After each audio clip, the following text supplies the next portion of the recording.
Deliver delicious stories. A long time ago, I was in Japan, and my friends and I went to this really expensive Teppanyaki place. This is the style where they cook in front of you on a huge grill. One of the things about Japanese food is they say it's enjoyed twice, meaning you enjoy it when you see it or see it being prepared in front of you, and you enjoy it when you eat it. And this particular evening was no exception. This whole experience was extremely well calibrated. Looks, smells, tastes, and frequency. We ended up eating maybe 7 to 8 courses. The whole process took about 2 hours. The chef would spend plenty of time cooking each course. It looked really good while he was creating it. It smelled really good while he was creating it. So each time he delivered the next course, it was a first-time experience all over again. Like when you're really hungry and you can't wait to eat. That first bite is the most delicious bite you've ever eaten. But if you're like me, that first bite is followed by a second bite, and the next thing you know, the food is gone. You pat your belly and say, damn, that was good. But in this particular Japanese dining experience, it was as if we had that first bite experience over and over and over. I used to work in a lab. We did a lot of testing, a lot of experiments. Some tests were simple. They were to support manufacturing and were pass or fail kind of tests. According to various regulations, you test one product out of every 1,000 or so just to make sure. But we also did more longer lasting experiments with a lot of variables, which meant we had to do them a whole bunch of times. All the different combinations of variables. A lot of these were steady state kind of experiments. You have this system that is in equilibrium with a whole bunch of variables. Then you alter one variable slightly and see how the system changes. Human conversations are very much like this. At least they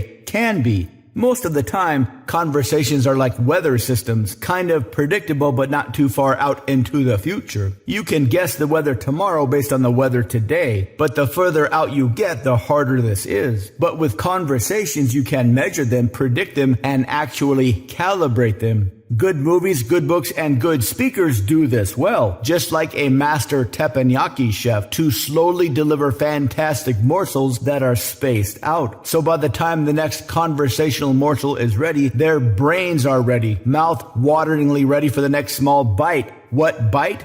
Carefully calibrated, hypnotically delivered 1 to 2 minute stories within an otherwise normal conversation. To learn how, visit mindpersuasion.com/3x3.